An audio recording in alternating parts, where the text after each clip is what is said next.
Ricardo.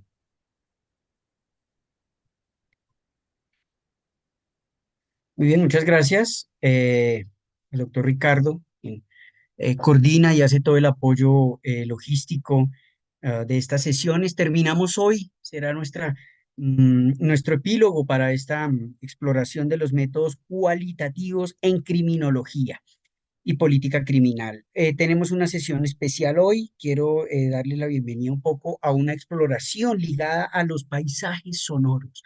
Nos vamos a mover de la imagen y el estudio de imagen, tal como lo hemos presentado a lo largo de todas estas semanas, especialmente con la idea de panóptico, panóptico digital, sociedad de vigilancia, control, mecanismos de disciplinamiento, donde la imagen cobra un rol preponderante y es protagonista la imagen.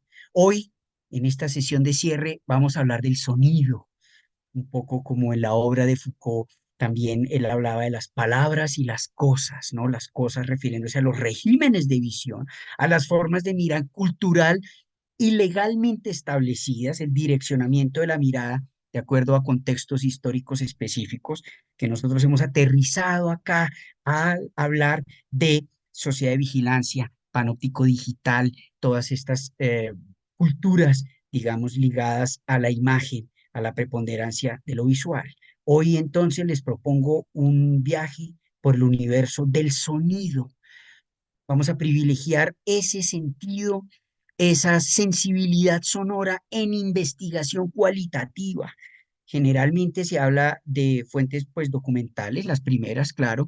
Recuerden cómo en las primeras clases asociamos los métodos cualitativos de investigación como tal a la interpretación que hace un juez de un caso, a la hermenéutica que tiene que hacer de los casos como se lo presentan las dos partes, particularmente en un proceso penal, los juicios de valor y las perspectivas que debe considerar, los procesos cognitivos que debe tener en cuenta para obtener un resultado, un fallo o una sentencia judicial como tal. Esos eran lo que cuando hablábamos de investigación cualitativa nos referíamos a, en general, la interpretación que hace un juez de los hechos relevantes y en general los procesos interpretativos en el mundo de todos los días. Desde ese inicio nos movimos cualitativamente a hablar de otro tipo de fuentes entonces para ese proceso de interpretación. Fuentes o el input, los documentos que se miran que pueden ser escritos como tal. Pero hoy nos vamos a sumergir un poco y vamos a hacer una exploración bien interesante sobre el universo de lo sonoro.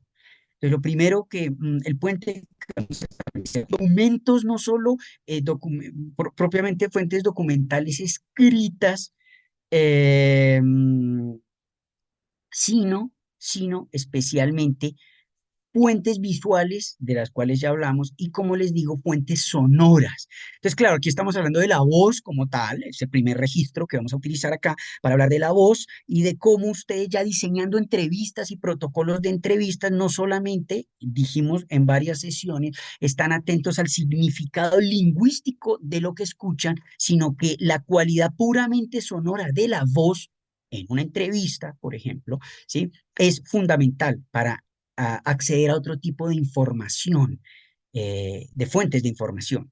Y mucho más en la acción, en la investigación-acción con la que ustedes han cerrado el curso y con la que terminan, donde participan, están inmersos en un contexto. Entonces, mi objetivo para la sesión de hoy, a manera de cierre de este curso, que ha tenido un recorrido, como se dice, interesante sobre diferentes fuentes y diferentes metodologías, será poner atención a esa dimensión de la escucha y de lo sonoro como fuente de información para una investigación de tipo cualitativa. Pero entonces vamos a ver cómo lo sonoro tiene que ver con la voz específicamente en el registro, en una fuente o un documento sonoro, pero también otro tipo de registro sonoro. Entonces vamos a hablar de paisajes sonoros como tal. Vamos a hablar de exploraciones incluso musicales, música experimental, para comprender un contexto de investigación. La idea es que ustedes puedan también seleccionar fuentes o archivos sonoros, particularmente de acuerdo a sus diferentes investigaciones. y de acuerdo a la investigación y a los lineamientos, directrices de investigación cualitativa que hemos venido proponiendo en este curso desde el mes de marzo, que termina hoy. Entonces, para hacer esto, la entrada, digamos, va a tener que ver con la forma de dar cuenta de un contexto histórico, digámoslo así, y de traer a la memoria un evento del pasado. Si estamos hablando de un proceso judicial, claro que estamos hablando de testigos, claro que estamos hablando de cómo las personas recuerdan los mecanismos de recuerdo frente a un hecho punible. Ese es o a una conducta punible, cómo se trae a la memoria y de qué manera podemos analizar cuáles son los procedimientos, las metodologías, las perspectivas, los criterios de evaluación, de asignación de la pertinencia que es relevante para una investigación y que no cuando hablamos de volver a traer a la memoria un evento del pasado. Entonces, el primer conector que vamos a utilizar es la memoria del trauma. Aquí ya hablamos de victimología, de los impactos psicológicos que tienen los delitos o una conducta punible en la psicología de la víctima. En eso nos centramos. Entonces, por eso vamos a ver primero un corto video sobre el trastorno de estrés postraumático. Propongo empezar por allí. Trastorno de estrés postraumático, PTSD, por sus siglas en inglés, Post-Traumatic Stress Disorder.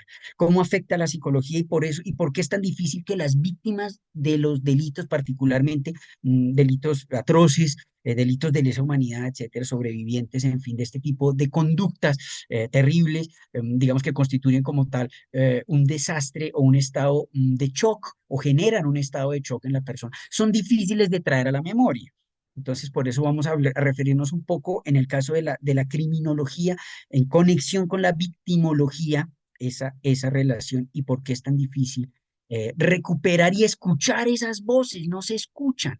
Ya lo había dicho Freud en un estudio seminal pionero de comienzos del siglo XX, ¿no? La persona que ha sufrido una situación, una tragedia terrible, que queda en estado de shock como tal, que ha sufrido una violencia terrible, un gran acontecimiento, no puede hablar de él, no puede hablar de él, es difícil hablar de él. Por eso ustedes que están investigando en criminología deben estar muy atentos cuando investigan en criminología a las estrategias para capturar, si es que es capturar o recoger una información de personas o que viene mediada por una psicología quebrada, rota, malherida, que ha padecido un trastorno de estrés postraumático, un trauma, es el trauma en general. Estamos hablando aquí de la psicología del trauma. Personas que han sufrido acceso carnal violento, violencia de género y ni qué hablar de conductas constitutivas de tortura y otros delitos graves. Incluso delitos menores siempre dejan una huella psíquica, una marca, ¿no? Un efecto en la psicología de la persona que luego en una denuncia penal, cuando hace la denuncia penal, en la fiscalía, etcétera, y a través de diferentes mecanismos institucionales, cuando pretende reconstruir ese pasado, a veces no lo puede hacer, es difícil recordar, y no tanto recordar, sino verbalizar y poder decir o narrar ese evento traumático, traer al presente ese evento traumático. Como les decía, ya Freud había hablado de la regresión como una característica, y cuando él hablaba de regresión se refería a que en el desarrollo de la personalidad, las personas que han sufrido, que han padecido, que han sido sujeto pasivo de estas conductas, encuentran muy difícil narrar, decir, explicar, poner etiquetas, verbalizar, discursivizar, apalabrar eso que ocurrió, ese evento terrible que es el crimen como tal, que es el delito en sus diferentes dimensiones. Por eso él habla de regresión. Entonces, hay una regresión, una etapa anterior donde incluso en el caso extremo puede presentarse la afasia. La persona no puede ni hablar, queda sin palabras, el shock. El estado de shock psicológico a la persona es tal que no le permite hablar. Entonces, en investigación cualitativa nos preguntamos, cuando estamos investigando ese tipo de cosas, ¿qué estrategias usamos para traer a, al presente esa memoria de dolor, ese evento que logró casi que destruir los marcos de referencia simbólicos? Ojo con esto. Los marcos de referencia simbólicos y las coordenadas de espacio-tiempo, incluso los referentes identitarios de quién es la persona, particularmente cuando hablamos aquí de situaciones ligadas al conflicto armado en Colombia, hemos dado ejemplos en este curso, por ejemplo, utilizando el caso del Palacio de Justicia y los llamados desaparecidos, las familias de los desaparecidos del Palacio de Justicia, este evento trágico en la historia de Colombia a mediados de los años 80, que es difícil hablar, es difícil y vienen como unas dificultades. Primero vamos a ver este corto video sobre el trastorno de estrés postraumático y luego nos vamos a seguir sumergiendo un poco en esta idea de las fuentes sonoras y de la sensibilidad auditiva en métodos cualitativos, en investigación cualitativa, ¿no? Entonces, veamos, aquí tengo ya los subtítulos, este corto video que va a ser el puente por vía del trauma, por vía de las secuelas, por vía de la afectación, no solo física, sino también psicológica de las personas que han sufrido un delito, las víctimas o el sujeto pasivo.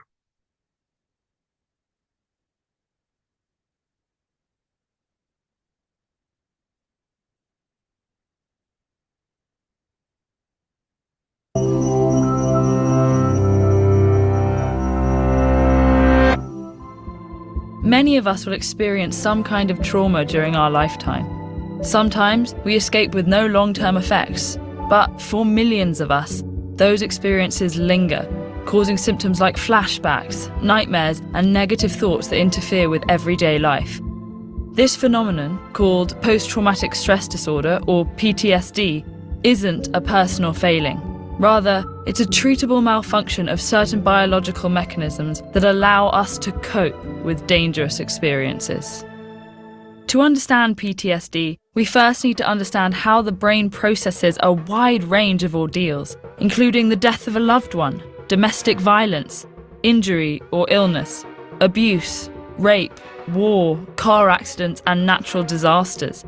These events can bring on feelings of danger and helplessness, which activate the brain's alarm system, known as the fight, flight, freeze response. When this alarm sounds, the hypothalamic, pituitary, and adrenal systems, known as the HPA axis, work together to send signals to the autonomic nervous system. That's the network that communicates with adrenal glands and internal organs to help regulate functions like heart rate, digestion, and respiration.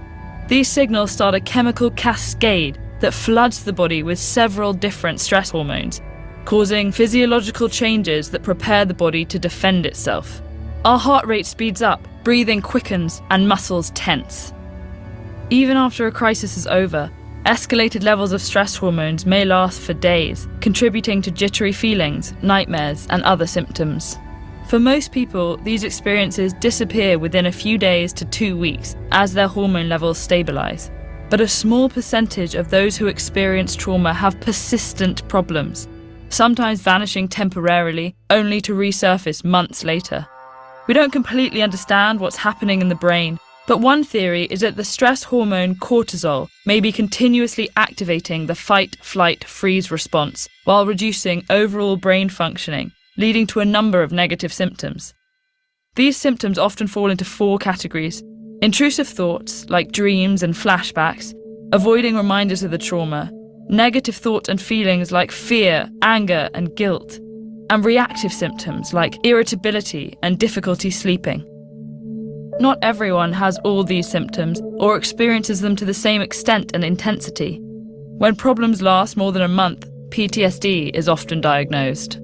Genetics, ongoing overwhelming stress, and many risk factors like pre-existing mental illnesses or lack of emotional support likely play a role in determining who will experience PTSD. But the underlying cause is still a medical mystery. A major challenge of coping with PTSD is sensitivity to triggers, physical and emotional stimuli that the brain associates with the original trauma.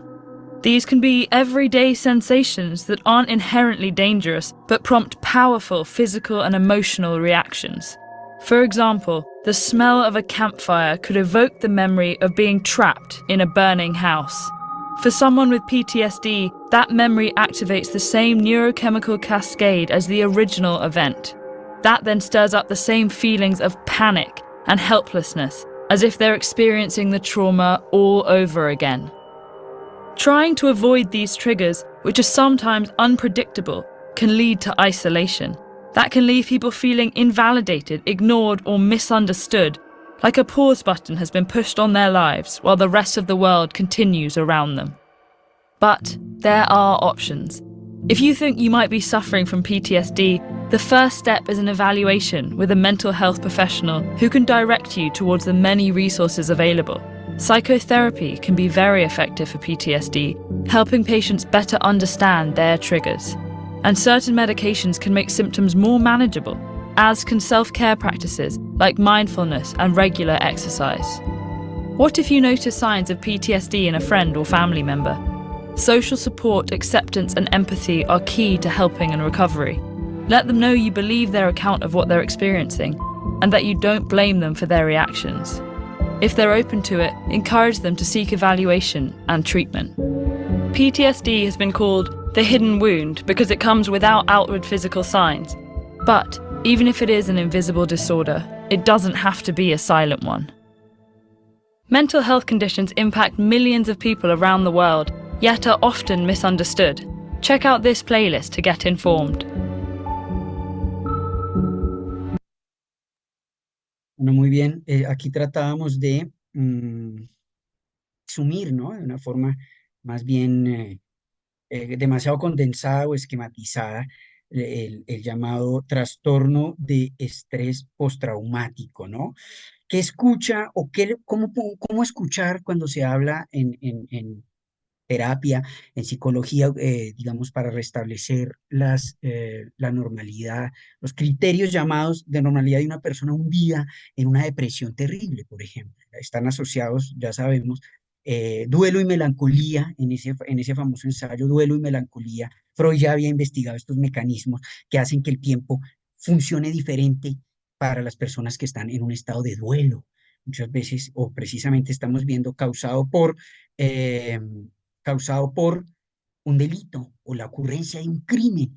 Es una circunstancia, digamos, puede hundir a la persona y como investigadores nosotros, ¿de qué manera podemos intentar reconstruir ese pasado si la persona no puede hablar de él o no puede hablar con claridad? ¿Cómo escucharla primero? Por eso estamos hablando de la dimensión también de lo auditivo y de lo sonoro, ¿no? Pareciera muy fácil a veces simplemente escuchar, como si escuchar fuera una actitud natural, pero recordamos a Philippe Jutard, el historiador que escribió esa obra ya clásica titulada Esas voces que nos llegan del pasado, claves para hablar de historia oral, de reconstrucción de historia oral, de metodología de historia oral, diseño de entrevista, aplicación de entrevista, investigación, acción, cuando es fuentes no solo escritas, sino orales, cómo escuchar y cuáles otros factores, además de los puramente lingüísticos y de la semántica de las palabras que se están utilizando, entran en juego y que el investigador debe tener en cuenta, debería tener en cuenta. Entonces, repito, esas voces que nos llegan del pasado, ¿cómo se escuchan? ¿No? Y cuáles son las estrategias, decíamos, o los artefactos que nos van a permitir, digámoslo así, reconstruir ese pasado. Entonces, de esa dimensión del escuchar a una persona, a una víctima, pues, que esto tiene pues muchos matices también, ¿no? Vamos a hablar propiamente ahora sí de las fuentes sonoras. Podemos utilizar fuentes sonoras en criminología. ¿En qué consiste diseñar una investigación criminológica atenta a las fuentes sonoras? Nosotros ya hemos adelantado investigaciones el semestre pasado justamente en un curso de acá de la maestría que ustedes están cursando. En ese caso se trataba de la transdisciplinariedad, hablábamos de análisis transdisciplinario de crimen y de fenómenos criminológicos. En la transdisciplinariedad involucrábamos no solo sociología, psicología, que lo estamos haciendo permanentemente, historia, análisis histórico, sino arte. Atención a esto, el arte y documentos visuales artísticos pertinentes o relevantes en investigación criminológica. Arte. Listo. Hoy vamos a intentar, cerrando y como un poco, sí, como les decía, un epílogo, un cierre, no una conclusión como tal, sino como para recoger una cantidad de ideas que hemos estado presentando a lo largo de este semestre, hablar del arte sonoro como tal y de cómo suena o de qué manera podemos intentar escuchar esos testimonios e ir más allá incluso. Entonces vamos a utilizar el arte sonoro de varios artistas. Aquí vamos a comenzar, vamos a escuchar precisamente a Ryoji Ikeda, un artista sonoro, digámosle. A veces muchos encuentran dificultad en llamar a esto que vamos a presentar ahora música, como tal. Música es un arte sonoro que ya vamos a ir comentando de Ryoji Ikeda, un artista sonoro japonés contemporáneo. Él estuvo acá en Colombia, ha estado varias veces, presentó en los 2010 una exposición al Auditorio León de Grey de la Universidad Nacional de Colombia, acá en Bogotá, acompañado de una gran exposición retrospectiva en el Museo de Arte de la Universidad Nacional, donde él nos presentaba estos paisajes sonoros, este diseño de paisajes sonoros. Entonces vamos a proponer estas fuentes, digamos que de entrada, vamos a ver, buscan un extrañamiento de los criterios auditivos cotidianos. Extrañamiento. Él busca enrarecer las formas de escucha. Entonces utiliza como elementos el ruido blanco, los ruidos blancos y un poco los sonidos, infrasonidos, llevando al límite la capacidad de escucha y pasando por encima de criterios convencionales asociados a la melodía en el arte sonoro. ¿Sí? No es una música melódica, que utilice la melodía como un criterio de composición de su arte. Bueno, pero más que explicarlo, primero escuchémoslo. Esto viene acompañado de unas imágenes que él presentaba, claro, y también ustedes pueden pensar acá cuando hablábamos de panóptico digital y de dataísmo y de esta religión de los datos y de cuando presentábamos un poco este mundo panóptico de datos y metadatos en redes sociales, también Ryoji Ikeda, fíjense cómo se llama aquí la obra Datamatics, Datamática, Data Texture, texturas de datos, intentando un poco hacer sonar los algoritmos, cómo sonarían música electrónica, por ejemplo, con ritmos y beats y patrones percutivos reconocibles. Nada de eso a él le preocupa, es llevar o transbordar, trascender esos linderos, ir más allá de esos criterios auditivos tradicionales asociados a la música y hacer una exploración en los umbrales de la escucha humana, en los umbrales, infrasonidos, metasonidos. Vamos a ver, entonces, este es un primer documento sonoro que vamos a escuchar, un poco proponiendo, repito, la idea de utilizar fuentes sonoras en investigación. Oigamos.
Bueno, muy bien, escuchamos allí lo que este artista japonés contemporáneo, experimental, claro, hay que utilizar esa palabra, no podemos no usarla, arte experimental en los umbrales de la escucha, eh, de lo humanamente escuchable, hablando de dispositivos de sonorización específicos en el caso de Ryoji Ikeda y de su propósito del arte, de rediseñar las formas culturales de la escucha, digámoslo así.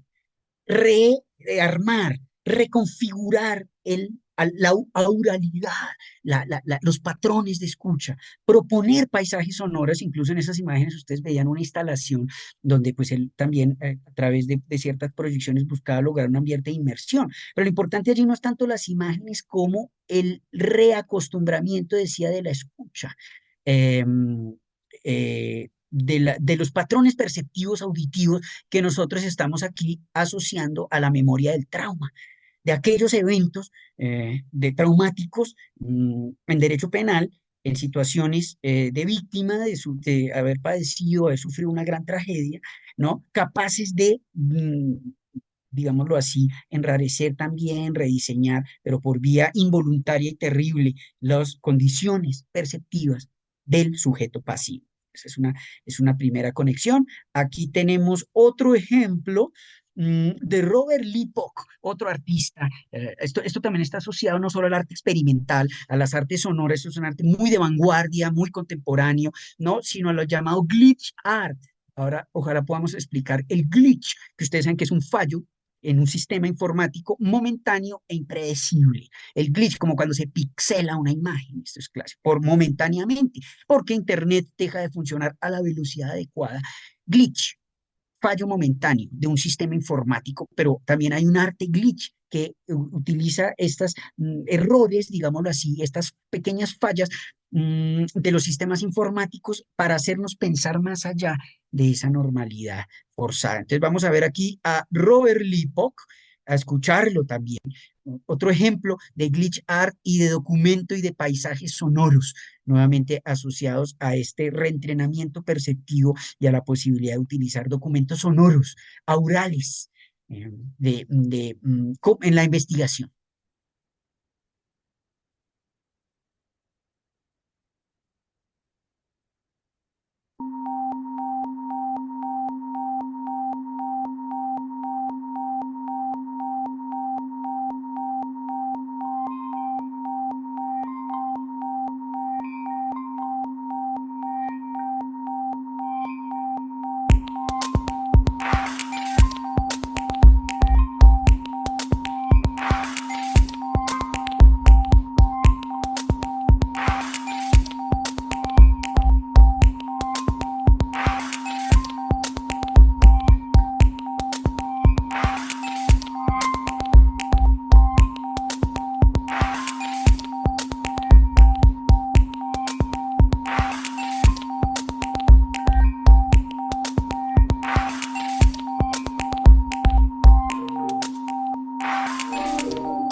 Bueno, muy bien, aquí vemos ya Robert Leacock encuentra patrones en estos sonidos, ¿no? En este ruido blanco, dice. Eh, sonidos, el ruido blanco, encuentra patrones en ese sonido glitch, casi en ese sonido de estática, de interferencia casi, ruido blanco hemos dicho que veíamos en Ryoji Ikeda. En el caso de Robert Lipok ya está asumiendo unos ritmos o unos patrones que pues todavía nos interesan menos, los patrones que pueden ser asociados incluso a la música electrónica, decía, o electroacústica. Los diseños de patrones de música electrónica y electroacústica, nos interesa menos que el uso de ese, digamos, de ese tipo de fuentes, ¿no? Estamos explicando. eh, eh, Aún no mediadas por un criterio de organización melódico. Sí, tal vez Robert Lipok no sea vamos a volver aquí, fíjense, a Ryoji Queda, otros 2 minutos, con un tráiler de una exposición que hizo en Karlsruhe, Alemania. Entonces, estos son paisajes sonoros, estamos diciendo. Y la idea, como van a ver también, decíamos, es salir de lo cotidiano y explorar realmente los condicionamientos sonoros a los que estamos sometidos. Por eso muchos se resisten a llamar estos documentos acústicos música. Y se habla de arte sonoro en sentido amplio, ¿no? Ahora podemos reconstruir un poco mejor ese contexto histórico que, así como en pintura nos ha sacado del arte figurativo en el siglo XIX con con el impresionismo, y luego el expresionismo, y ya en el siglo XX las vanguardias artísticas ligadas al Dada, al arte surrealista y otras tendencias que nos hizo salir, nos sacó de esa tendencia representativa en la imagen, asimismo en lo sonoro. Y posteriormente, ya en el siglo XX, aparecen tendencias artísticas que nos sacan de la idea de reconocer los sonidos y asignar patrones melódicos obvios a lo que escuchamos, para asignar géneros, ¿no? Diferentes géneros musicales, música clásica, música contemporánea, bueno, la idea de música. Y proponer una reorganización de todos estos patrones, ¿no? Entonces nos vamos a ir acá nuevamente, les decía, con Ryoji Ikeda, perdónenme, estoy buscando aquí la fuente, y vamos a reconstruir mejor este contexto, en este contexto de por qué es importante este arte en investigación, sobre todo cuando estamos analizando cualitativamente o reconstruyendo cualitativamente un contexto. Escuchemos ahora nuevamente a Ryoji Ikeda, esta obra se llama Micro Macro, y ya vamos a dar también un poco más pistas de por qué estos documentos sonoros vendrían a ser relevantes en investigación.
Muy bien, ahí veíamos ese clip de la exposición, nuevamente de Ryoji Ikeda, Micro Macro, en la ciudad de alemana de Karlsruhe, un festival de artes contemporáneas, de artes vivas, de performancias, de nuevas tendencias.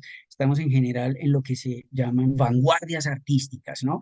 Entonces, fíjense ustedes cómo lo que nos presenta además la imagen es la exposición misma. Estamos inmersos.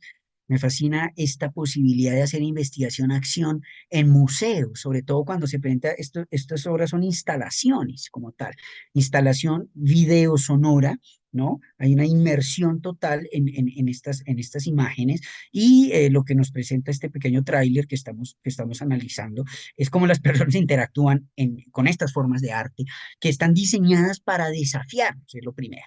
No hay nada obvio acá. No hay nada convencional, no es fácil adscribir decía un género y decir, no, esta es música electrónica, por ejemplo, porque no es música de discoteca ni música que precisamente lleve a bailar o a los movimientos corporales del tipo que sea. ¿Por qué? Estamos diciendo que estos artistas eluden los convencionalismos obvios, clásicos o cotidianos que los podrían adscribir o relacionar a un tipo de música, a un género musical, ¿no? Se habla incluso de noise music.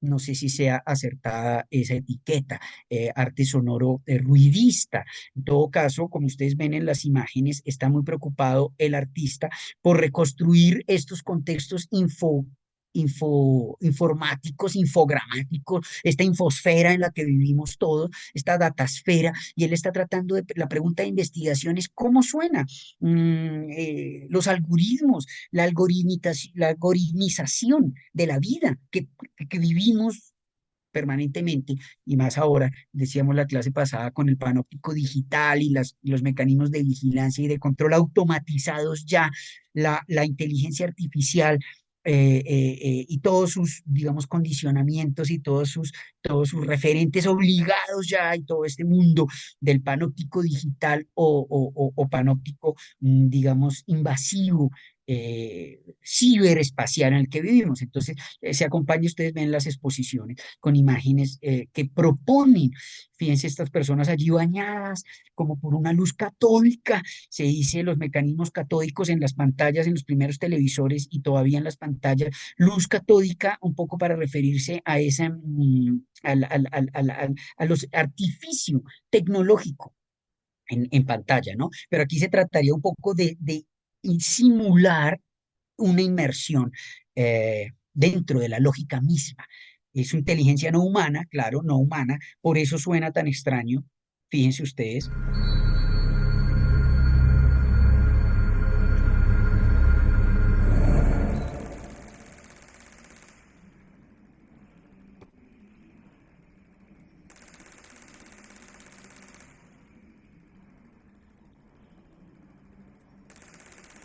Bueno, aparentemente no humano, digamos, porque sería un poco maquínico.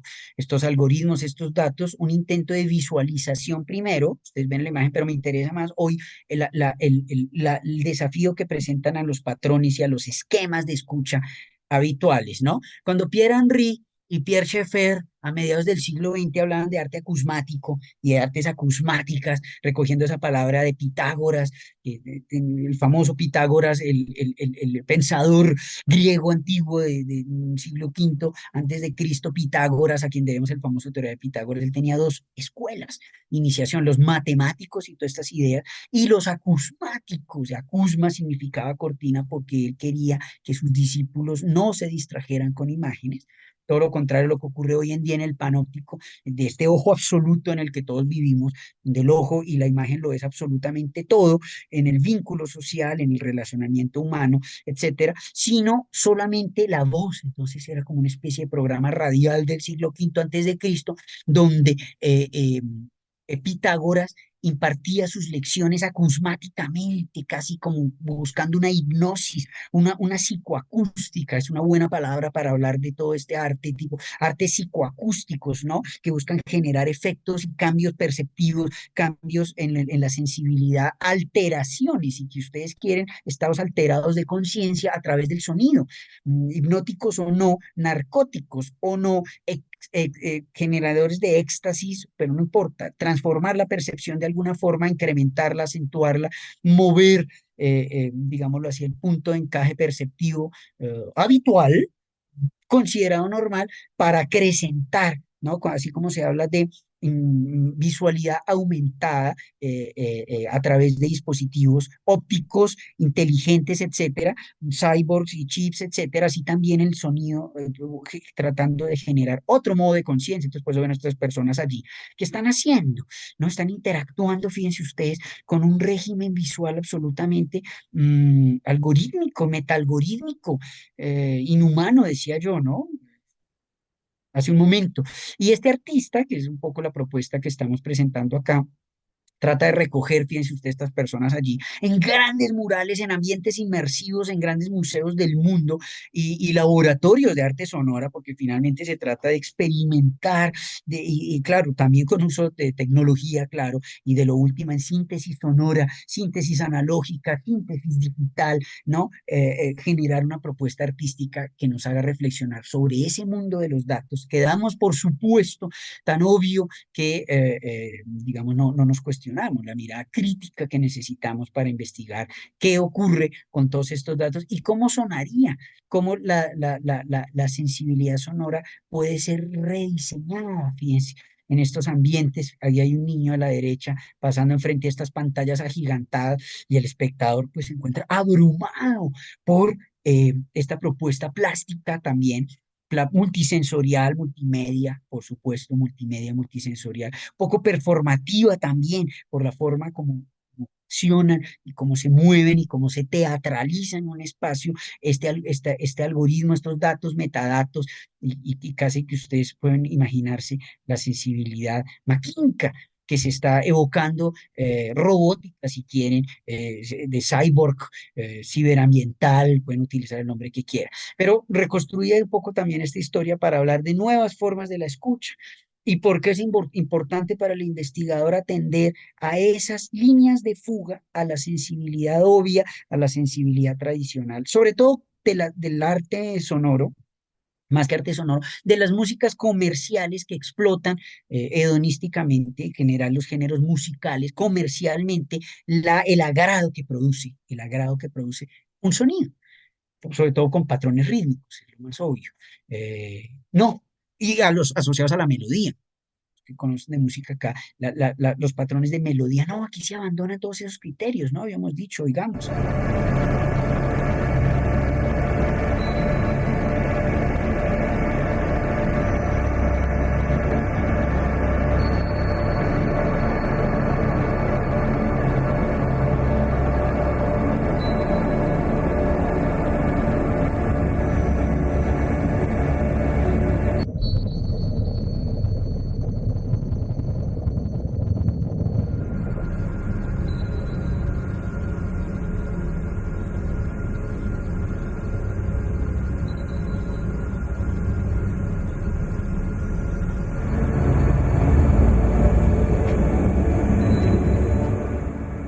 Entonces, estas experimentaciones eluden esos criterios tan obvios y nos hacen, perdón, prenda aquí un momento la cámara mientras presento el último video, los últimos videos que veremos hoy, ¿no?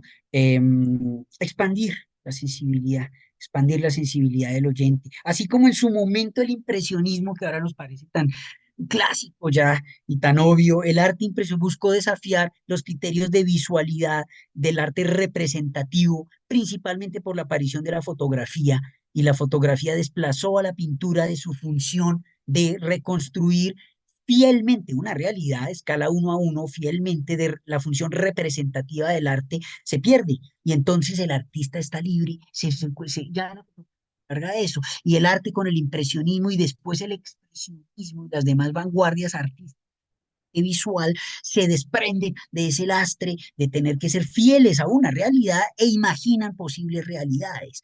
Estoy hablando de las prácticas artísticas y de las vanguardias, digámoslo así, del siglo XX y XXI hoy, estas formas artísticas que recondicionan nuestros mecanismos perceptivos en lo visual. Y estamos tratando aquí en música de mostrar lo mismo, por eso hablamos de la corriente acusmática en los años 40 y 50, principalmente en Francia, de la música electroacústica, de Karlheinz Stockhausen y otros artistas sonoros vanguardistas que desafiaron nuestras formas convencionales de escucha Y puede ser incómoda esta música, no es fácil, la música electroacústica en general, pero con la suficiente atención y sobre todo con una perspectiva de investigación eh, eh, reacondicionada, pueden aportar mucho en ese aporte del arte para la investigación, del arte y de la sensibilidad expandida, o por lo menos entender por qué se dan esas rupturas primero, ¿no? Aquí hay este es muy corto, este fragmento, un teaser, como se dice, un tráiler, de otra exposición en Kioto, está así. De un concierto de Ryoji Ikeda. Claro, ustedes me van a decir, pero ¿cuál concierto? Esto no es música como tal. Por eso habla también de arte sonora.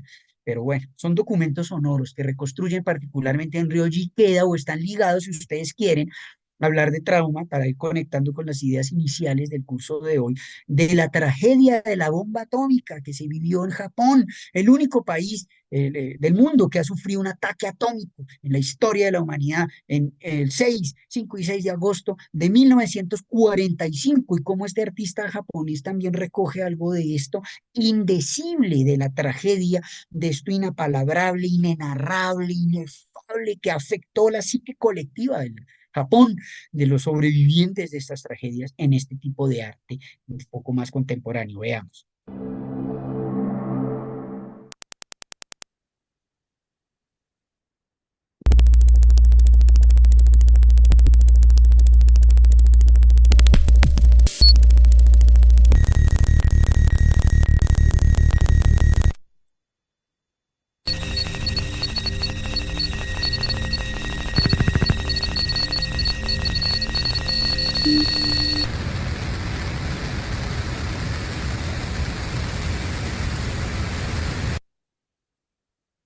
Era un fragmento muy corto de la exposición Datamatics, que también presentó aquí en Bogotá, decía, aquí en Colombia, este artista sonoro muy audaz en su propuesta, que no busca complacer, es eso. Son artistas que no buscan complacer los gustos, los criterios estéticos de apreciación sonora, de sensibilidad históricamente configurados, sino desafiarlos, romperlos, quebrarlos, con un criterio bastante experimental, como les decía, incluso incómodo.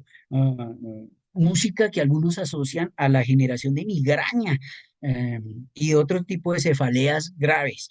Por eso me he cuidado con ustedes de poner fragmentos o de hacerlos escuchar fragmentos muy cortos. No quisiera que termináramos aquí afectados. No siempre genera ese tipo de efectos secundarios. Otros dicen que activa conexiones neuronales diferentes y que pueden, digamos, también ayudar a superar otro tipo de enfermedades, pero más allá de los usos terapéuticos o no, musicoterapéuticos, sonoroterapéuticos o no, contrario, generadores de trastornos de algún tipo, nos interesaba destacar para la investigación, y no solo investigaciones artísticas, sino en ciencias sociales, las llamadas ciencias sociales, pero sobre todo en criminología, estos documentos, cómo reconstruyen contextos tan trágicos, de la dimensión trágica, terrible, traumáticos, hemos dicho desde el comienzo, como las dos bombas atómicas en el caso de Japón. ¿Qué tiene que ver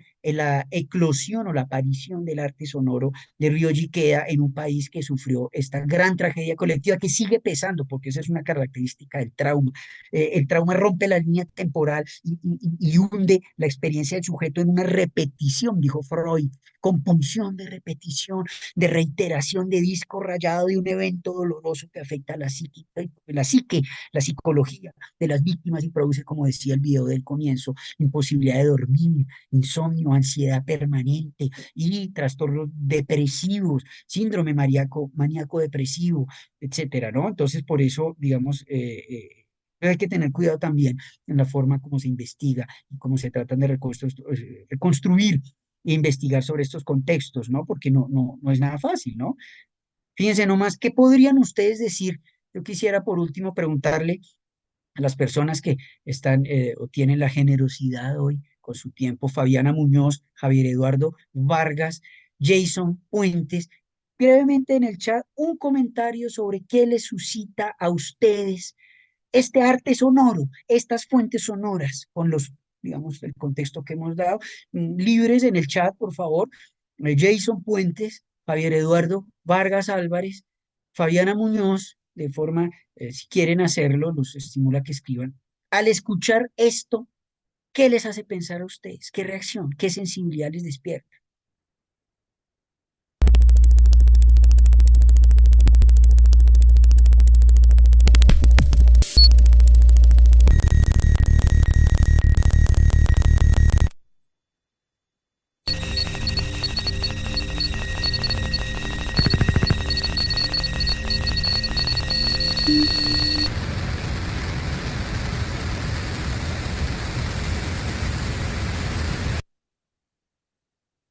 Muy bien, muchas gracias a los que han escrito en el chat, me retroalimenta bastante. Sobre estimulación, fíjese, muy interesante, ¿no? La saturación. Nosotros que estamos hoy en día acostumbrados a la saturación informática en redes sociales de manera permanente, muy interesante la palabra de, como tal, sobresaturación de información, de imágenes, ¿no? Que puede generar tantas complicaciones. Me gusta, gracias por eso. El transcurrir de la vida humana vista de manera digital.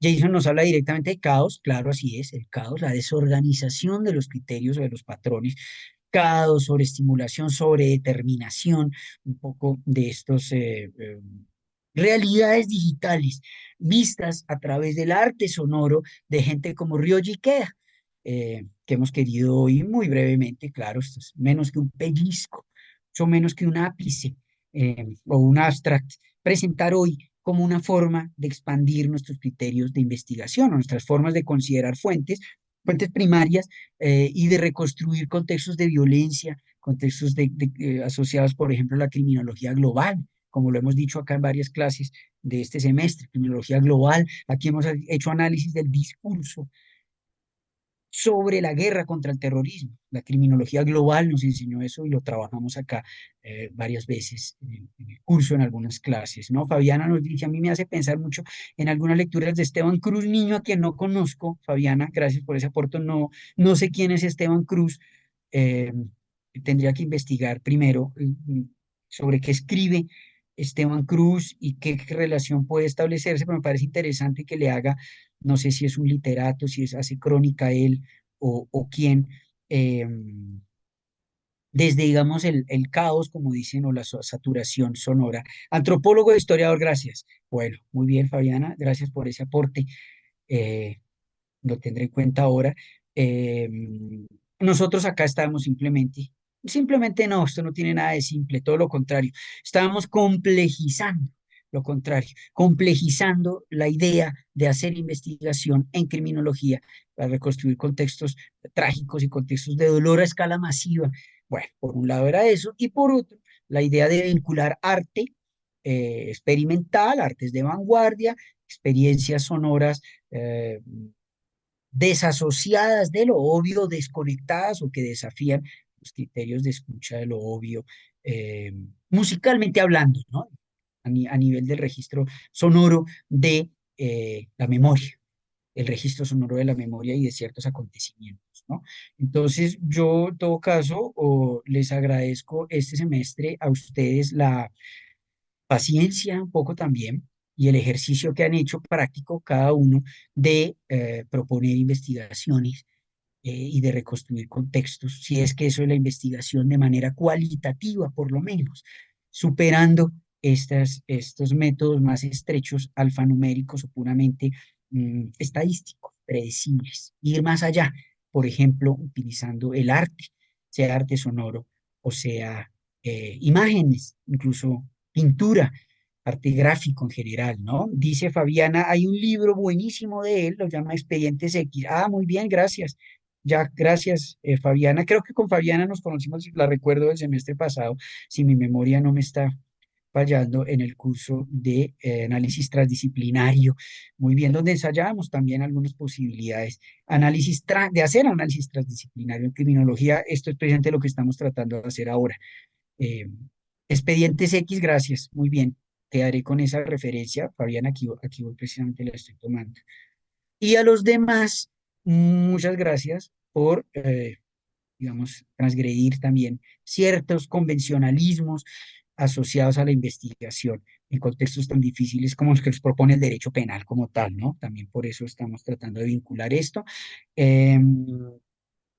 al doctor Ricardo Durán por su acompañamiento, su asesoría, su apoyo, y a todos ustedes. Cerraríamos aquí la clase, el curso de métodos cualitativos y pues ya quedaría, digamos, a ustedes a disposición del coordinador del programa de la maestría. Muchas gracias. Entonces, les voy a enviar el video, por lo menos el primero, algunos links que necesiten, perdón, si necesitan o si interesa, sugerente para ustedes de alguna forma investigar eh, en estas fuentes y en estas nuevas formas, por lo menos, digamos, innovadoras, artes sonoras, se dice, artes sonoras que a veces, digamos, como abogados o por lo menos como criminólogos nos centramos en fenómenos desnudados de la estética y creo que pueden aportar mucho, sobre todo a nivel de sensibilidad. Muchas gracias a todos y les envío el video.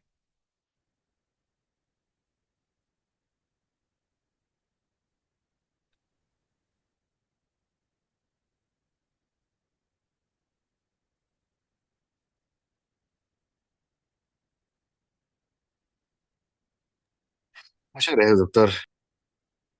Gracias a ustedes.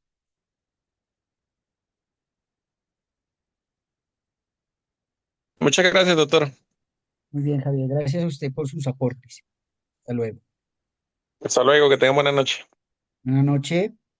Chao, profe, si algo nos vemos el próximo semestre, esperando Bueno, verlo. Fabiana, y gracias por ese aporte. Muy amable. Te lo recomiendo, profe, pégale la leída y más adelante me cuenta. Perfecto, muchas gracias. Bueno, chao, profe, que descanse. Hasta luego, adiós.